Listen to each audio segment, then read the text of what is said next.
Hello నమస్తే, welcome to morning news with RK.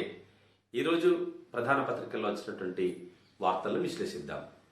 అన్ని పత్రికల్లో అత్యంత ఇంట్రెస్టింగ్ న్యూస్, హుజురాబాద్ ఉప ఎన్నికకు నోటిఫికేషన్ 1వ తారీఖు నాడు అక్టోబర్ 1కి నోటిఫికేషన్ రాబోతుంది. అక్టోబర్ 8న నామినేషన్ల స్వీకరణ, అక్టోబర్ 30న ఓట్ల పండుగ హుజురాబాద్లో. ఇప్పటికే గత 2 నెలలుగా హుజురాబాద్ ప్రజలు ఇటు ఈటెల రాజేంద్ర వైపా, అటు గెల్లు శ్రీనివాస్ వైపా, అటు టీఆర్ఎస్ వైపా, బీజేపీ వైపా అని ఒక హోరాహోరీ యుద్ధం కొనసాగుతుంది. ప్రజలు ఏ వైపు నిర్ణయం తీసుకుంటారో చూడాలి. అందరికి కూడా ఇంట్రెస్టింగ్. చాలా గత 2 నెలలుగా అందరి ఫోకస్ అంతా హుజురాబాద్ పైన ఉంది, తెలంగాణ ప్రజలది. ఇప్పుడు నోటిఫికేషన్ రావడంతో అది ఏం జరగనుందో అనేటువంటిది ఒక ఉత్సాహకత అయితే అందరిలో ఏర్పడ్డది. ముందుగా నమస్తే తెలంగాణ పత్రికలు చూద్దాం. హుజురాబాద్ ఉప ఎన్నికకు మోగిన నగారా, గెలుపు విల్లు, ప్రతి మనసుకు చేరిన ప్రచారం, ముందే ఖరారైన టీఆర్ఎస్ విజయం. అక్టోబర్ 30న పోలింగ్, నవంబర్ 2న లెక్కింపు. ఉద్యమ పార్టీకి అండగా హుజురాబాద్ ఓటర్లు ఉంటారని నమస్తే తెలంగాణ పత్రిక చెప్తుంది. కేసీఆర్ పరిపాలనా పథకాలకు సర్వత్రా ఆమోదం, ఉద్యమ పార్టీకి అండగా హుజురాబాద్ ఓటర్లు. అన్ని సర్వేల్లోనూ ఒకే ఫలితం, గెలుదే గెలుపు. నియోజకవర్గ చరిత్రలో డిపాజిట్ దక్కని బీజేపీ. నామినేషన్ల స్వీకరణ మొదలు అక్టోబర్ 1వ తేదీన నామినేషన్ల స్వీకరణ, చివరి తేదీ అక్టోబర్ 8.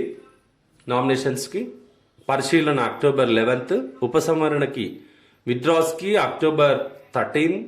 పోలింగ్ తేదీ అక్టోబర్ 30. ఓట్ల లెక్కింపు నవంబర్ 2న. నవంబర్ 2వ తారీఖు ఎవరి భవిష్యత్తు ఏమిటి అనేది హుజురాబాద్లో తెలుస్తుంది.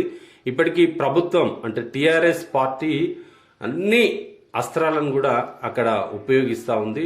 అన్ని వర్గాల ప్రజలకు ఉపయోగపడే విధంగా, అన్ని వర్గాల ప్రజలకి, అన్ని కులాల ప్రజలకి వారు కావాల్సినటువంటి కోరికలు నెరవేర్చడానికి అక్కడ సిద్ధంగా ఉంది. మంత్రులు, ఎమ్మెల్యేలు ప్రతి మండలానికి, గ్రామానికి ఒక ఎమ్మెల్యేలు పోతూ అక్కడ ఉన్నటువంటి సమస్యల పరిష్కారానికి కృషి చేస్తున్నారు.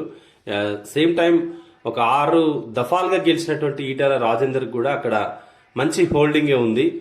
మరి ఈ పోరులో ఎవరు విజయం సాధిస్తారో చూడాలి. మీ కాళ్ళల్లో కదిలే బిడ్డగా, 2 గుంటలున్న గరీబు బిడ్డను మీ కండ్ల ముందు తిరిగినోన్ని, కష్టం తెలిసినోన్ని, ఉద్యమంలో పనిచేసిన, కేసీఆర్ చూపిన బాటలో నడిచిన పేదోడినైనా నాకు టికెట్ ఇచ్చిండు, ఆశీర్వదించి ఇక్కడికి పంపిండు, నాకొక్కసారి అవకాశం ఇచ్చి చూడుండ్రి, అసెంబ్లీకి పంపండి, మీ నోట్ల నాలుకల మీ కాళ్ళల్లో కదిలే బిడ్డగా శక్తి వంచన లేకుండా పనిచేస్తా, మీ రుణం తీర్చుకుంటా. హుజురాబాద్ ఓటర్లకు గెల్లు శ్రీనివాస్ వినతి. ఉద్యమాల గడ్డ హుజురాబాద్ లో టీఆర్ఎస్ గెలుపు ముందే ఖరారైంది. ఇప్పటికే ఈ నియోజకవర్గంలో పలు సంస్థలు నిర్వహించిన సర్వేల్లో ప్రజలంతా టీఆర్ఎస్ వైపే నిలవాలని నిర్ణయించుకున్నట్టు తేలిపోయింది. అభివృద్ధి, సంక్షేమం ఒకవైపు, అబద్ధాలు, ఆక్రమణలు మరోవైపు. 6 దశాబ్దాల కలను సాకారం చేసి బంగారు తెలంగాణ వైపు తీసుకెళ్తున్న టీఆర్ఎస్ ఒకవైపు, దేశ ప్రజలపై అన్ని రకాలుగా భారం మోపుతున్న బీజేపీ పాలన ఇంకోవైపు. సబ్బండ వర్ణాల సంక్షేమం కోసం తపనపడే సర్కారు ఒకవైపు, ప్రభుత్వ రంగ సంస్థలను అమ్మేసి ఉన్న ఉద్యోగాలను ఊడబెరుకుతున్న బీజేపీ పరిపాలన ఇంకోవైపు అని నమస్తే తెలంగాణ స్టోరీ. మరొక వార్త, మట్టి కొట్టుకపోతావు, నా కొడుకును పుట్టన పెట్టుకున్నావు. ఈటెల రాజేందర్పై దుమ్మెత్తి పోసిన ప్రవీణ్ తల్లి, జవాబు చెప్పకుండా జారుకున్న ఈటెల. బయటపడుతున్న బీజేపీ నేత ఆకృత్యాలు, ఈటెలపై దుమ్మెత్తి పోస్తున్న ప్రవీణ్ యాదవ్ తల్లి. ఈ ప్రవీణ్ యాదవ్ తల్లి నిన్న పెద్దపాపాయపల్లిని, హుజురాబాద్ మండలే, ఆ పెద్దపాపాయపల్లిలో ఈ ప్రవీణ్ ప్రభుత్వ ఆసుపత్రిలో కేసీఆర్ కిట్స్ ఇచ్చే ఒక డీటీపీ ఆపరేటర్గా హాస్పిటల్లో కాంట్రాక్ట్ ఎంప్లాయీగానో అవుట్సోర్సింగ్లోనూ పనిచేసేది. దాంట్లో అవినీతికి ఏదో పాల్పడుతున్నాడనో, లేకుంటే ఈటెల రాజేందర్కి వ్యతిరేకంగా ఏదో పోస్టులు పెట్టిండనో అతని ఉద్యోగం నుండి తీసేసిండట. దాంతో చాలా రోజులు ఆయన ఇంట్లో మదన పడుతూ బాధపడుతూ ఉండి తర్వాత హార్ట్ అటాక్తో చనిపోయిందట. ఆ హార్ట్ అటాక్తో చనిపోవడానికి ఈటెల రాజేందరే కారణమని నిన్న వారి ఊరికి వెళ్ళినప్పుడు వాళ్ళ అతన్ని తల్లిదండ్రులు ఇద్దరు ఆగ్రహించిండు, అతనిపై అడ్డుకున్నారు అనేది ఈ వార్త. ఇది నమస్తే తెలంగాణ పత్రికలో ఉన్నటువంటి వార్తలు. ఇప్పుడు ఈనాడు చూద్దాం. 289 వర్ణాల్లో బతుకమ్మ చీరలు అక్టోబర్ 2 నుంచి పంపిణీకి ప్రభుత్వ సన్నాహాలు, జిల్లాలకు చేరిన నిల్వలు. తెలంగాణలో వచ్చే నెల 6 నుంచి జరగనున్న బతుకమ్మ పండుగను పురస్కరించుకొని రాష్ట్ర ప్రభుత్వం పేద మహిళలకు ఉచితంగా ఇచ్చే చీరలు మంగళవారానికి అన్ని జిల్లాలకు చేరాయి. సిరిసిల్లలో తయారు చేసిన 1 కోటి చీరలు 2వ తేదీ నుంచి పంపిణీ చేసేందుకు కలెక్టర్ల ఆధ్వర్యంలో ఏర్పాట్లు జరుగుతున్నాయి. 31 జిల్లాల్లో స్పష్టత వచ్చిన హుజురాబాద్లో ఉప ఎన్నిక దృష్ట్యా కరీంనగర్, హన్మకొండ జిల్లాల్లో పంపిణీపై సందిగ్ధత నెలకొంది. ఎన్నికల సంఘాన్ని సంప్రదించిన అనంతరం ఈ 2 జిల్లాలపై నిర్ణయం తీసుకునే అవకాశం ఉంది. ఏటా 300 కోట్లతో ఈ పథకాన్ని ప్రభుత్వం అమలు చేస్తుంది. తెలంగాణ ప్రభుత్వం వచ్చినప్పటి నుండి బతుకమ్మ చీరలు ఆనవాయితీగా పేదింటి బిడ్డలకు, తెల్ల రేషన్ కార్డు ఉన్నటువంటి మహిళా సోదరిమణులకు ఈ చీరల పంపిణీ కార్యక్రమం తెలంగాణ ప్రభుత్వం చేపడుతుంది. ఇప్పుడు 289 రకాల్లో వర్ణాల్లో బతుకమ్మ చీరల్ని అక్టోబర్ 2 నుండి పంచుతున్నారు. ఉపసమరం అక్టోబర్ 30న హుజురాబాద్ ఉప ఎన్నిక. ఏపీలోని బద్వేల్ సహా దేశవ్యాప్తంగా 3 లోక్సభ, 30 అసెంబ్లీ స్థానాలకు షెడ్యూల్ ప్రకటించిన కేంద్ర ఎన్నికల సంఘం. దేశవ్యాప్తంగా ఉప ఎన్నికల నగారా మోగింది. 3 లోక్సభ, 30 శాసనసభ స్థానాలకు కేంద్ర ఎన్నికల సంఘం మంగళవారం షెడ్యూల్ విడుదల చేసింది. తెలంగాణలోని కరీంనగర్ జిల్లా హుజురాబాద్, ఆంధ్రప్రదేశ్ కడప జిల్లా బద్వేల్ అసెంబ్లీ స్థానాలు సహా వీటన్నిటికీ అక్టోబర్ 30న ఉప ఎన్నికలు జరగనున్నాయి. ఎన్నికైన సభ్యుల మృతి, రాజీనామాలతో ఆయా స్థానాలు ఖాళీ అయ్యాయి. కరోనా సహా వివిధ కారణాలతో ఉప ఎన్నికలు వాయిదా పడుతూ వచ్చాయి. పార్టీలకు ప్రతిష్టాత్మకం, నేతలకు కీలకం. హుజురాబాద్లో తెరాస, భాజపా పోటాపోటీ ప్రచారం. రేపు కాంగ్రెస్ అభ్యర్థి ప్రకటన. రాష్ట్రంలో మరో ఆసక్తికర రాజకీయ సమరానికి తెరలేచింది. ప్రధాన పార్టీల ప్రతిష్టాత్మక పోరుకు హుజురాబాద్ శాసనసభ నియోజకవర్గం వేదిక కానుంది. ఇప్పటికే 3 నెలలుగా ఇక్కడ రాజకీయ సందడి నెలకొంది. తెరాస, భాజపా అభ్యర్థులను ఖరారు చేయడంతో పాటు విస్తృతంగా ప్రచారం చేస్తున్నాయి. ఇక్కడ టీఆర్ఎస్ అండ్ బీజేపీ అభ్యర్థులను ఖరారు చేసింది. ఇంకా కాంగ్రెస్ పార్టీ మాత్రం అభ్యర్థిని ఖరారు చేయలేదు. కాంగ్రెస్ పార్టీ రేపు అభ్యర్థిని ప్రకటించే అవకాశం ఉందట. కాంగ్రెస్ పార్టీ అభ్యర్థిని ప్రకటించినా అక్కడ ఒక దాదాపు 2.5-3 నెలలుగా ఇద్దరి మధ్యనే పోటీ, ఇద్దరి కోసమే ఎన్నిక వచ్చిందన్న విధంగా హుజురాబాద్ నియోజకవర్గ పరిస్థితులు ఉన్నాయి. సో ఇప్పుడు కాంగ్రెస్ వచ్చినా కూడా నామ మాత్రమే అయ్యే పరిస్థితులు కనిపిస్తున్నాయి. కానీ పెద్దగా ఓటు బ్యాంకును చీల్చేటువంటి అవకాశాలు కొంచెం తక్కువే. పంజాబ్ కాంగ్రెస్ లో మరో సంక్షోభం. పిసిసి అధ్యక్ష పదవికి సిద్ధు రాజీనామా. పగ్గాలు చేపట్టిన 2 నెలలకే భాజపాలోకి అమరీందర్ సింగ్. పంజాబ్ కాంగ్రెస్ లో మొన్ననే చీఫ్ మినిస్టర్ కి అక్కడ ఉన్నటువంటి కాంగ్రెస్ నాయకుడు నవజ్యోతి సింగ్ సిద్ధు, మాజీ క్రికెటర్, వారిద్దరికి ఒక పచ్చగడ్డి ఎత్తే బగ్గుమనే పరిస్థితి ఉండే. తర్వాత ఈయన ఈ పంచాయతీ భరించలేక అమరీందర్ సింగ్ రాజీనామా చేసిండు ముఖ్యమంత్రి పదవికి. రాజీనామా చేసడానికన్నా ముందే నవజ్యోతి సింగ్ సిద్దికి పిసిసి అధ్యక్షుని ఇచ్చిండు పంజాబ్ కాంగ్రెస్ పార్టీ. ఇప్పుడు అమరీందర్ సింగ్ రాజీనామా చేసి బీజేపీలోకి పోయేటట్టున్నాడు. మళ్ళీ సిద్ధు రాజీనామా చేసిండు. మరి అక్కడ కాంగ్రెస్, అందుకే దాన్ని కాంగ్రెస్ అంటారు. రక్తపోటు, మధుమేహం ఔషధ ధరల తగ్గింపు. ఎన్పిపిఏ తాజా నిర్ణయం. బీపీ అండ్ షుగర్ పేషెంట్లకు వాడేటువంటి మెడిసిన్స్ ఏవైతే ఉంటాయో ఆ మెడిసిన్స్ రేట్ తగ్గించిందట. సర్పంచ్, ఎంపీటీసీ సభ్యుల వేతనం పెంపు. జెడ్పీటీసీ, ఎంపీపీలకు 13,000. జెడ్పీటీసీలు, ఎంపీటీసీ, సర్పంచ్లు పెంచాలి. మా విజయాన్ని ఎవరు ఆపలేరు. భాజపా రాష్ట్ర అధ్యక్షుడు బండి సంజయ్. హుజురాబాద్ సంబంధించి విజయాన్ని ఎవరు ఆపలేరు అంటూ బండి సంజయ్ మాట్లాడుతున్న వ్యాఖ్యలు. ఇది ఈనాడు పత్రికలో వచ్చినటువంటి వార్తలు. ఇప్పుడు వెలుగు పత్రిక, ఆంధ్రజ్యోతి చూద్దాం.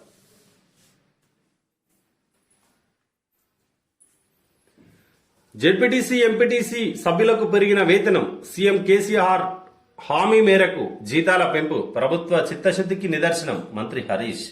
సీఎంకు కృతజ్ఞతలు తెలిపిన ఎమ్మెల్సీ కవిత. ప్రచారం కోసమే అన్న పంచాయతీరాజ్ ఛాంబర్. పెంచకుంటే ఓటి, పెంచుతోటానా? ప్రచారం కోసం అంటే మరి ఎంపీటీసీలు, సర్పంచ్లకు జెడ్పీటీసీలకు ఇంత అంతకుముందు 5-6 వేలు ఉండే వాటితో మరి వాళ్ళకి ఎట్లా వర్కౌట్ అవుతుంది? వాళ్ళు తిరగాలి కదా. ఇప్పుడు జీతం ప్రభుత్వం ఇవ్వకుంటే ఏం చేయాలి? ప్రజల దగ్గర నుంచి వేరే రకంగా దోపిడీ చేయాలి. మరి ప్రభుత్వమే డబ్బులు ఇచ్చినప్పుడు వారికి జీతం ఇచ్చినప్పుడు వారు పని చేస్తారు కదా.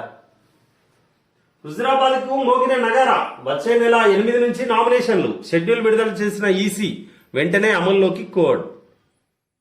హుజురాబాద్ ఉప ఎన్నిక నగారా మోగింది. కేంద్ర ఎన్నికల సంఘం ఈ మేరకు మంగళవారం షెడ్యూల్ విడుదల చేసింది. అక్టోబర్ 30న పోలింగ్, నవంబర్ 2న ఓట్ల లెక్కింపు ఉంటుందని తెలిపింది. నవంబర్ 5తో ఎన్నికల ప్రక్రియ ముగుస్తుంది. షెడ్యూల్ విడుదలైన నేపథ్యంలో ఎన్నికల కోడ్ తక్షణమే అమల్లోకి వస్తుందని ఎన్నికల సంఘం ప్రకటించింది. కాగా ఈటెల రాజేందర్ ను రాష్ట్ర మంత్రివర్గం నుంచి బర్తరఫ్ చేయడంతో ఆయన ఎమ్మెల్యే పదవికి రాజీనామా చేసి బీజేపీలో చేరిన సంగతి తెలిసిందే. దాంతో ఇక్కడ ఉప ఎన్నిక అనివార్యమైంది. నిజానికి పండుగల సీజన్ తర్వాత ఉప ఎన్నికలు నిర్వహిస్తామని గతంలో కేంద్ర ఎన్నికల సంఘం ప్రకటించింది. కానీ దసరా తర్వాత దీపావళికి ముందు ఎన్నికల నిర్వహణకు వీలుగా షెడ్యూల్ జారీ చేసింది. ఇక సీఎం కేసీఆర్ ఢిల్లీ పర్యటనలో ఉన్నప్పుడే ఎన్నికల షెడ్యూల్ విడుదల కావడం గమనార్హం. ఇది మొత్తానికి షెడ్యూల్ అయితే విడుదలైంది. ఎప్పుడెప్పుడు అని ఎదురు చూస్తున్నటువంటి హుజురాబాద్ నగారాకి ముహూర్తం ఖరారైంది. హుజురాబాద్ షా ఎవరు, బాద్షా ఎవరు? షెడ్యూల్ విడుదలతో రసవత్తరంగా రాజకీయం. ఇప్పటికే ముమ్మరంగా టీఆర్ఎస్ బీజేపీ ప్రచారం. ఇంకా అభ్యర్థి వేటలోనే కాంగ్రెస్ ప్రచారంలో వెనక. అసెంబ్లీ ఎన్నికలపై హుజురాబాద్ ప్రభావం. అందుకే 3 పార్టీలకు ఉప ఎన్నిక ప్రతిష్టాత్మకం. నిరుద్యోగులతో నామినేషన్లు వేయించనున్న షర్మిల. నిరుద్యోగులతో షర్మిల నామినేషన్లు వేయిస్తారట. దసరా తర్వాత సీఎం కేసీఆర్ సభ. హుజురాబాద్ ఉప ఎన్నిక ప్రచార సారథిగా మంత్రి హరీష్. ఇప్పటికే 3 మంత్రులు, 10 మంది ఎమ్మెల్యేలు, 3 ఎమ్మెల్సీల మోహరింపు. 50 మంది ఓటర్లకు ఇన్ఛార్జ్. ఆ బాధ్యత స్థానిక నేతలకే. ఎట్టి పరిస్థితుల్లోనూ గెలిచి తీరాలనే పట్టుదల. 10 మంది ఎమ్మెల్యేలు, 3 ఎమ్మెల్సీలు, 3 మంత్రులు. హరీష్ రావు గారు దానికి ఇన్ఛార్జ్. మళ్ళీ 50 మందికి ఒక ఇన్ఛార్జ్ ఉంటారట. అలా ప్రతిష్టాత్మకంగానే కేసీఆర్ కూడా ప్రతిష్టాత్మకంగానే టీఆర్ఎస్ పార్టీ తీసుకుంది ఎలక్షన్ ని. ముగిసిన సీఎం కేసీఆర్ ఢిల్లీ పర్యటన. పక్షం రోజుల్లోనే రెండోసారి దేశ రాజధానికి. 2 సార్లు అమిత్ షాతో రహస్య భేటీ. చర్చనీయాంశంగా ఢిల్లీ పర్యటనలు, భేటీలు. బీజేపీ పెద్దలతో దోస్తీనే లక్ష్యమని అభిప్రాయం. బీజేపీ పెద్దలతో పొత్తుంటది, దోస్తు అని చెప్పి గత కొన్ని రోజులుగా చర్చలు అయితే వస్తున్నాయి. విషయాలు అయితే ఆంధ్రజ్యోతి పత్రిక ప్రధానంగా దీన్ని హైలైట్ చేస్తుంది.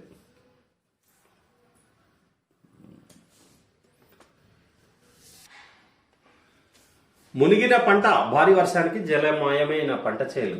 తీవ్రంగా దెబ్బతిన్న రైతాంగం. మంగళవారం ఉదయం వరకు కురిసిన వర్షం. నిజామాబాద్ జిల్లా జక్రాన్పల్లిలో అత్యధికంగా 23.2 సెంటీమీటర్ల వర్షపాతం. జలమయమైన నూతన సమీకృత కలెక్టరేట్. ముత్తకుంట వాగులో చిక్కుకున్న లారీ. 7గురిని కాపాడిన గ్రామస్తులు. కామారెడ్డిలో అలుగు చూసేందుకు వెళ్లి వ్యక్తి మృతి. వాగులో పడి ఒకరు, గోడకూలి మరొకరు. హన్మకొండ జిల్లా చెక్ డ్యాంలో 2 గల్లంతు. అన్నదాత అరిగోస. గులాబ్తో 2.10 లక్షల ఎకరాల్లో పంట నష్టం. ఈ నెల మొదటి వారంలో 6.20 లక్షల ఎకరాల్లో 6.20 లక్షల ఎకరాల్లో నేల కొరిగిన పంటలు. వానాకాలం ఆరంభంలో 4.50 లక్షల ఎకరాల్లో. నిరుడు ఆగస్టు సెప్టెంబర్లో నష్టం 8,633 కోట్లు. అన్నదాతకు పెద్ద అరిగోసనే. వర్షాలు పడక ఒక బాధ, పడితే ఇట్లా విపరీతమైన వర్షాలు. ఒకవేళ మంచిగా ఉండి పంట పండిందనుకో, ఇక్కడ కొనేటోడు ఉండడు, కొనేటోడు ఉన్నా రేటు పెట్టేటోడు ఉండడు. ఇట్లా ఇన్ని కష్టాలను దాటుకొని రైతు బయటికి రావాలి. ఇప్పుడు వర్షం అయితే చాలా బీభత్సం సృష్టించింది. ఖమ్మం జిల్లా కొనిజర్లలో నీట మునిగిన ఈ వరి పంట ఫోటో. 3 నెలల్లోగా పంట నష్టం అంచనా వేయాలి. కౌలు రైతులతో సహా అందరికీ ఇన్పుట్ సబ్సిడీ ఇవ్వాలి. పంటల బీమా లేని రైతులకు అదనపు రక్షణ కల్పించాలి. రైతు బంధు ఇస్తున్నామని ఇన్పుట్ సబ్సిడీని కాదనలేరు. కేంద్ర నిధులతో ఉపయోగించుకోవడంలో మీరు విఫలమయ్యారు. కేంద్ర నిధులు ఉపయోగించుకోవడంలో మీరు విఫలమయ్యారు. గతేడాది పంట నష్టంపై తీర్పు వెలువరించిన హైకోర్టు. 3 నెలల్లో పంట నష్టం అంచనా వేసి అందరికీ ఇన్పుట్ సబ్సిడీ ఇవ్వాలంటూ హైకోర్టు రాష్ట్ర ప్రభుత్వానికి సూచించింది. ఇక్కడ ప్రగతి బాటలో తెలంగాణ దేశీయ ఉత్పత్తిలో రాష్ట్రానిది 4.97% వాటా, 6 ఏళ్లలో గణనీయ వృద్ధితో 3వ స్థానం. సగటు వార్షిక వృద్ధి రేటులో దక్షిణాన టాప్, 1.84 రెట్లు పెరిగిన ప్రజల తలసరి ఆదాయం, స్వీయ పన్ను రాబడులను చెప్పుకోదగ్గ వృద్ధి, ఆర్థిక గణాంక సంచాలకుల నివేదికలో వెల్లడి. ప్రగతి బాటలోనే తెలంగాణ ఉంది. దేశీయ ఉత్పత్తిలో రాష్ట్రానిది 4.97 వాటా, అంటే అప్రాక్సిమేట్లీ 5% మన రాష్ట్రానిదేనట దేశ ఉత్పత్తిలో. 6 ఏళ్లలో గణనీయ వృద్ధితో 3వ స్థానంకి పోయినాం. సగటు వార్షిక వృద్ధి రేటులో సౌత్ లోనే మనం టాప్ లో ఉన్నామట. ఇది కనిపించాలి కదా ప్రభుత్వం చేస్తున్న పని. 1.84 రెట్లు పెరిగిన ప్రజల తలసరి ఆదాయం. ఇది అర్ధ గణాంక సంచాలకుల నివేదికలో వెల్లడించింది. ఇది కేసీఆర్ చెప్పింది కాదు, టీఆర్ఎస్ ప్రభుత్వం చెప్పింది కాదు. ప్రతిపక్ష పౌరులకు ఇది చూడాలి. అంటే తెలంగాణలో అభివృద్ధి జరుగుతుందా లేదా అనే దానికి ఇక్కడ నిలువుటద్దంగా కనిపిస్తుంది.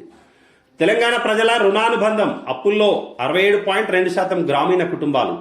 దక్షిణాది రాష్ట్రాల్లోనే అత్యధిక రుణగ్రస్తత, తలసరి ఆదాయం అప్పులు ఎక్కువే. ఇండియా రేటింగ్స్ సర్వేలో వెల్లడి.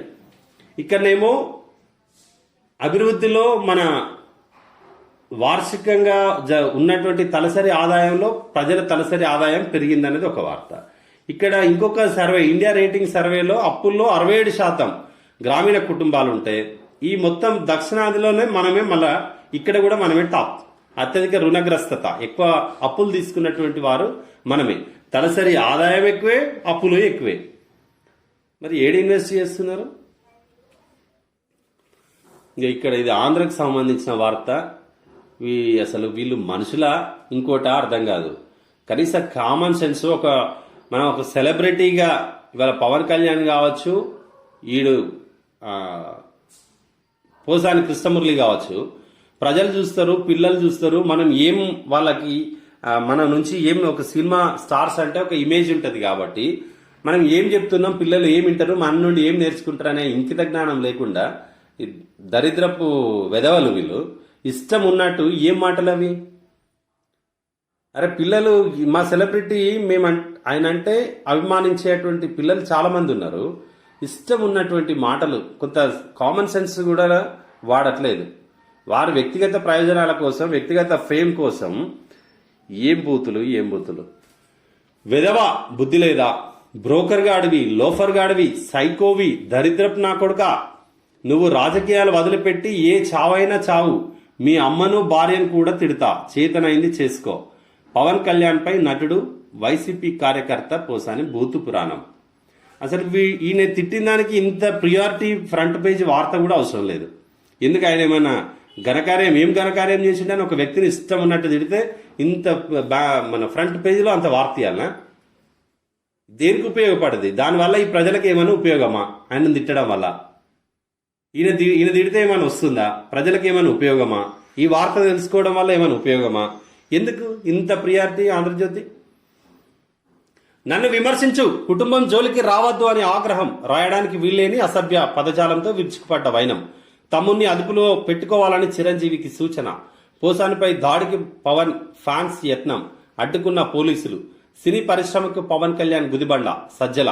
కుక్క మొరిగిందనుకో, మీంతో నాగబాబు జవాబు. పాలసీ ఉగ్రవాదం, జగన్ సర్కార్పై జనసేన అని మరో అస్త్రం. పవన్ పై మరోసారి మండిపడ్డ పేర్ని నాని.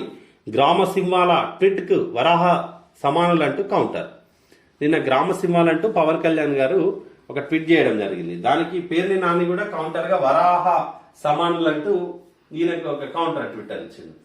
మాటలు అదుపు తప్పుతున్నాయి. వ్యక్తిగత దూషణల స్థాయి నుంచి ఇంట్లో మహిళలపై నీచమైన కామెంట్లు చేసే స్థాయికి దిగజారుతున్నారు. రిపబ్లిక్ సినిమా ప్రీ రిలీజ్ వేడుకలో సినిమా రంగం సమస్యలను ప్రస్తావిస్తూ జనసేనాధిపతి పవన్ కళ్యాణ్ ఏపీ సర్కార్ పైన, మంత్రి పేర్ని నాని పైన విరుచుకుపడిన సంగతి తెలిసిందే. దీనిపై పేర్ని నానితో పాటు పలువురు మంత్రులు పోసాని స్పందించగా, పోసానిపై పవన్ అభిమానులు ఫోన్ కాల్స్, మెసేజ్లతో విరుచుకుపడ్డారు. దీంతో పోసాని మరోసారి మీడియా ముందుకు వచ్చి రాయడానికి వీలైనంత తీవ్రమైన అసభ్య పదజాలంతో పవన్ పై నిప్పులు చెరిగారు. అటు పేర్ని నాని, జగన్ సర్కార్ సలహాదారు సజ్జల కూడా మంగళవారం పవన్ పై విమర్శల వర్షం కురిపించారు. పవన్ కళ్యాణ్ అన్నారు, తర్వాత కౌంటర్ గా మంత్రులు తిట్టిండు, పోసాని కృష్ణమురళి కౌంటర్ ఇచ్చిండు. తర్వాత పోసానికి కంటిన్యూగా ఫోర్స్ వచ్చినాయని చెప్పి ఇట్లా రాయడానికి వీల్లేని, చెప్పడానికి వినడానికి వీల్లేనటువంటి భాషను వాడినది ఏం సంస్కారం, ఏం పద్ధతి? ఇక ఆంధ్రలో వేయాలి. హైదరాబాద్ లో జరిగినా కూడా ఇంకా ఆంధ్రలోనే రావాలి న్యూస్. మాకేం తెలంగాణ ప్రజలకేం అవసరం లేదు, దీంతో సంబంధం లేదు ఇష్యూ. అరే పిల్లలు చెడిపోతున్నారండి. మహిళలను, తల్లిని తిడతా, భార్యను తిడతా, పిల్లల్ని తిడతా, వాడు చెప్పడానికి వీలైనటువంటి భాషతో వాడేండి. నిన్న విన్నాం ఆయన ప్రెస్ మీట్. ఇంత దుర్మార్గంగా, సరే ఆయన ఏమన్నా అనని, రాజకీయ పరమైనటువంటి నీ విధానపరమైనటువంటి విమర్శ చేయి, అంతేగాని ఇట్లా వ్యక్తిగతమైనటువంటి విమర్శ ఎట్లా చేస్తావు? పోసాలి నిన్ను పవన్ కళ్యాణ్ ఏమన్నా ప్రత్యక్షంగా నీ కుటుంబం సంబంధించి పవన్ కళ్యాణ్ తిట్టిండా? తిట్టలేదు కదా. మరి పవన్ భార్యను, పవన్ తల్లిని తిడతాను ఎట్లా అంటావు? ఈడియట్. మరొక వార్త. పంజాబ్ పిసిసి అధ్యక్ష పదవికి సిద్ధు రాజీనామా, మంత్రివర్గ కూర్పుపై అసంతృప్తితోనే ఆప్లో చేరుతారని ఊహాగానాలు. ఢిల్లీ పర్యటనలో అమరీందర్ సింగ్ బీజేపీ అగ్రనేతలను కలుస్తారని వార్తలు. మళ్లీ వేడెక్కిన పంజాబ్ రాజకీయాలు. ఇక్కడ పంజాబ్లో ఈయన పోతే ఆయన పోతే ఎట్లే మరి కాంగ్రెస్ పరిస్థితి. మంత్రివర్గ కూర్పుపై అసంతృప్తితో ఉన్నాని పిసిసి అధ్యక్ష పదవికి చేరిన రాజీనామా చేసిండట. ఆప్లో చేరుతారని ఊహాగానాలు. మరోవైపు బీజేపీ అగ్రనేతలను కలుస్తారని వార్తలు. బీజేపీలో అమరీందర్ సింగ్ కలిసిండు కదా, మళ్ళీ ఈయన ఎట్లా కలుస్తారు? ఇద్దరికి పంచాయతీ పడకనే ఇంత ఈ పరిస్థితికి వచ్చింది. చూడాలి. ఫైజర్ నుంచి కోవిడ్-19 మాత్రలు 2, 3వ దశలకు చేరిన ప్రయోగ పరీక్షలు. దాదాపు 2660 మందిపై ప్రయోగాలు ఈ ఏడాది చివరికల్లా మార్కెట్లోకి.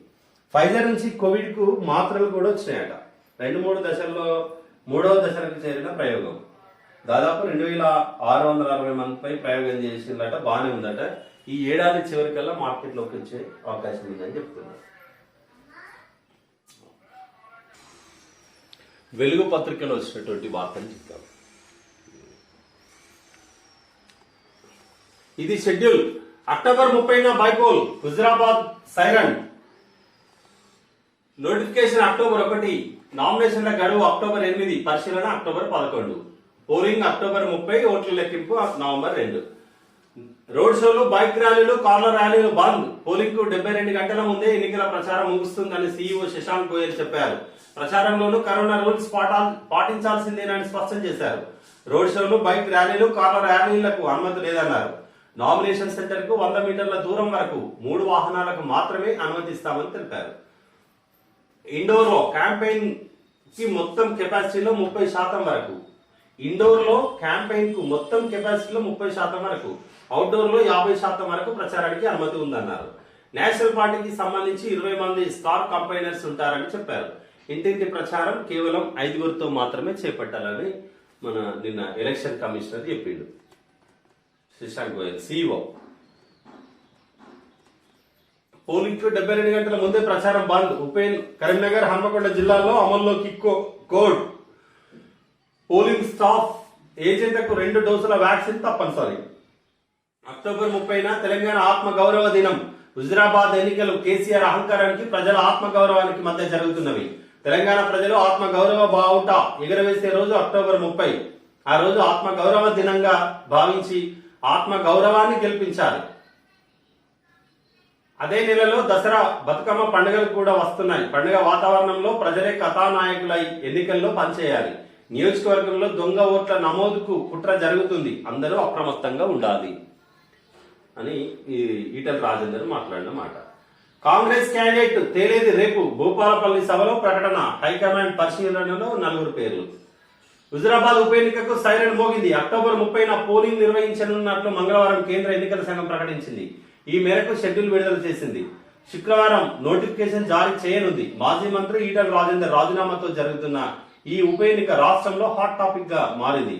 5 నెలలుగా నియోజకవర్గంలో ఈటెల రాజేందర్, బీజేపీ నేతలు తిరుగుతున్నారు. ప్రతి ఓటర్ను కలుస్తున్నారు.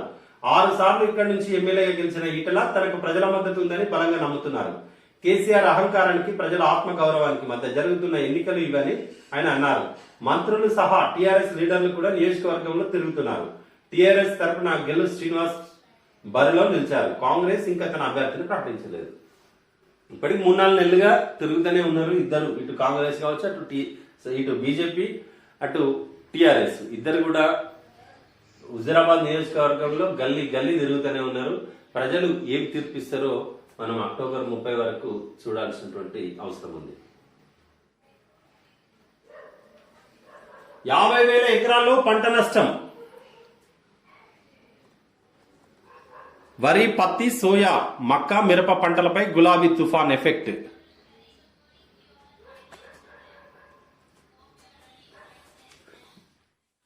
కాళేశ్వరం బ్యాక్ వాటర్ లో మళ్లీ మునిగిన పంటలు, పలు చోట్ల ఊర్లకు నిలిచిన రాకపోకలు, ప్రాజెక్టుల గేట్లు కుల్లా, వాన తగ్గిన వాగులో ప్రవాహాలు తగ్గలే, వర్షాలు వరదలతో 5 మృతి. 50,000 ఎకరాల్లో పంట నష్టం జరిగిందని ఇక్కడ ఒక అంచనా, వెలుగు పత్రికలో వచ్చినటువంటి వార్త. ఇంకొక ఇంట్రెస్టింగ్ న్యూస్, కలెక్టర్కు వరద కష్టాలు. సిరిసిల్ల కలెక్టరేట్ నీట మునగడంతో కలెక్టర్ అనురాగ్ జయంతితో పాటు సిబ్బంది చిక్కుకుపోయి సోమవారం రాత్రంతా అక్కడే గడిపారు. మంగళవారం ట్రాక్టర్ సాయంతో ఇలా వారిని బయటికి తీసుకొచ్చారు. సిరిసిల్ల కలెక్టరేట్ నుండి బయటికి తీసుకొచ్చినటువంటి ట్రాక్టర్లో బయటకు వస్తున్నటువంటి కలెక్టర్. మన మిల్లెట్స్ కు గ్లోబల్ ప్రమోషన్. మిల్లెట్లకు డిమాండ్ పెరుగుతుంది, అందుకు తగ్గట్టు ఉత్పత్తి పెంచాలని ప్రధాని నరేంద్ర మోదీ అన్నారు. భారతీయ తృణధాన్యాలను ప్రపంచ స్థాయిలో ప్రమోట్ చేయాల్సిన అవసరం ఉందన్నారు. ఇక్కడ మిల్లెట్స్ కి గ్లోబల్లో మంచి డిమాండ్ ఉంది కాబట్టి ఎక్కువ ఉత్పత్తి చేయాలని మోదీ గారు కోరడం జరిగింది. పట్టపగలే రియల్టర్ దారుణ హత్య. బెంగళూరులో పట్టపగలే నడి రోడ్డుపై ఓ రియల్టర్ ను గుర్తు తెలియని వ్యక్తులు దారుణంగా హత్య చేశారు. మర్డర్ విజువల్స్ సోషల్ మీడియాలో వైరల్ గా మారాయి. మర్డర్ రోడ్ మీదనే ఎక్కడ పడితే బెంగళూరులో చంపుతున్నారు, హైదరాబాద్ లో చంపుతున్నారు, ఆంధ్రాలో చంపుతున్నారు. కానీ ఎవ్వరు చూస్తున్నారు కానీ రెస్పాండ్ అవుతలేరు. తండ్రిని ఫ్లైట్ ఎక్కించి వస్తుండగా యాక్సిడెంట్. హైదరాబాద్ లో తండ్రిని ఫ్లైట్ ఎక్కించి ఇంటికి వెళ్తున్న అన్నదమ్ములు ఇద్దరు రోడ్డు యాక్సిడెంట్ లో అక్కడికక్కడే మృతి చెందారు. వీళ్ళది జగిత్యాల జిల్లా స్తంభంపల్లి. అబ్బా, ఎవ్వరికి ఇది ఇట్లాంటిది పగవన్ కూడా ఇలా ఇంత కష్టం రావద్దు.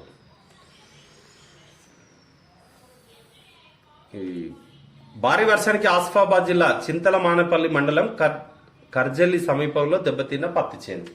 ఫోటో ఒకటి.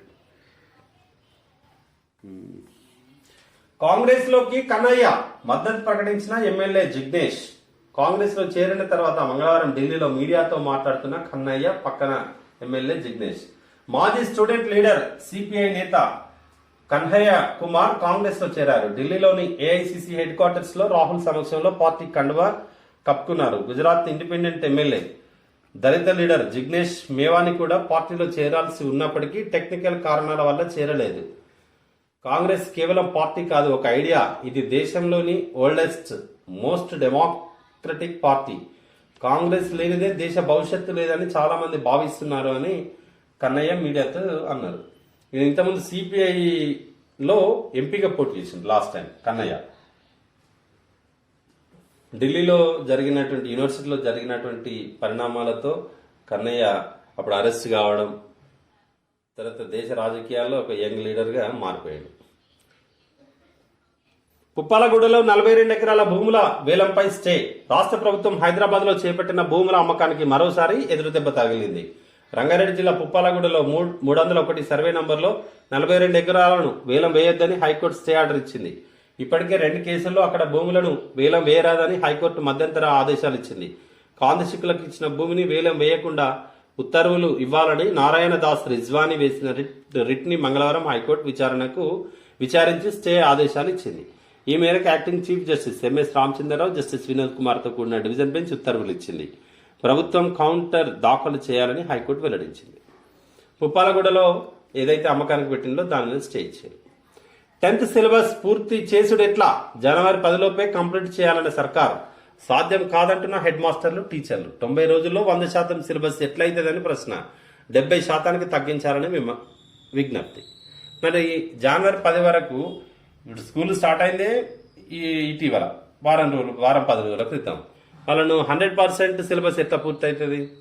తగ్గియాలి. అది ఒక టీచర్లకు ప్రెజరే కాదు, విద్యార్థులకు కూడా ప్రెజరే కదా, క్యాచ్ చేయాలి కదా మొత్తం 100% సిలబస్ని చదవాలంటే. పంట నష్టపోయిన రైతులకు 4 నెలల్లో పరిహారం ఇవ్వాలి, కౌలు రైతులకు కూడా ఇవ్వాల్సిందే. హైకోర్టు 3 నెలల్లోగా పంట నష్టాలను లెక్కించాలని ఆదేశం. నిరుడు అకాల వర్షాలకు పంటలు నష్టపోయిన రైతులకు 4 నెలల్లోగా విపత్తుల నిర్వహణ చట్టం కింద ఇన్పుట్ సబ్సిడీ సాయం అందించాలని రాష్ట్ర ప్రభుత్వాన్ని హైకోర్టు ఆదేశించింది. పంట నష్టాన్ని 3 నెలల్లోగా లెక్కించి ఆ తర్వాత మరో నెల రోజుల్లోగా కౌలు రైతులు సహా బాధిత రైతులందరికీ పరిహారం చెల్లించాలని తీర్పు చెప్పింది. 2020 సెప్టెంబర్, అక్టోబర్ నెలల్లో వానలకు పంటలు దెబ్బతిని నష్టపోయిన రైతులను ఆదుకోవాలని కోరుతూ వి కిరణ్ కుమార్, రవి కన్నెగంటి, ఆశాలత దాఖలు చేసిన పిల్పై మంగళవారం తీర్పు చెప్పింది. ఇది justice Vinod Kumar and acting chief justice Ramachandra Rao నేతృత్వంలోని బెంచ్ ఇచ్చినటువంటి తీర్పు. పిసిసి చీఫ్ పదవికి సిద్ధు రిజైన్, కేబినెట్ కూర్పుపై అసంతృప్తితోనే నిర్ణయం, పంజాబ్ భవిష్యత్తు విషయంలో రాజీ పడనని వెల్లడి. సిద్ధు వర్గాన్ని పట్టించుకొని చన్ని, వివాదాస్పదులకు పదవులు, సిద్ధుకు మద్దతుగా కొత్త మంత్రి రజియా సుల్తానా రాజీనామా, బీజేపీలోకి మాజీ సీఎం అమరీందర్ సింగ్. కొత్త సీఎం కును మళ్ళీ పిసిసి అధ్యక్షుడు ఉన్న సిద్ధుకు కూడా పడతలేనట్టే ఉంది. అందుకే మళ్ళీ ఇది రాజీనామా, కూర్పుపై అసంతృప్తి, వీళ్ళని పట్టించుకొని కొత్త ముఖ్యమంత్రి చన్ని అసలు సిద్ధు వర్గాన్ని పట్టించుకోవట్లేదట. ఇది వెలుగు పత్రికలో వచ్చినటువంటి వార్తలు. మొత్తానికి ఈ రోజు అన్ని పత్రికల్లో కూడా ప్రధానంగా పంటలతో నష్టపోయినటువంటి రైతులకు సంబంధించినటువంటి వార్త ఒకవైపు, మరొక వైపు హుజరాబాద్ కు సంబంధించిన ఉప ఎన్నికకు సంబంధించిన వార్త. ఇవి ఈనాటి పత్రికల్లో ఉన్నటువంటి వార్తలు. మీకు ఈ వీడియో నచ్చినట్టయితే లైక్ చేయండి, షేర్ చేయండి, మా ఛానల్ అవర్ న్యూస్ని సబ్స్క్రైబ్ చేయండి. Thank you.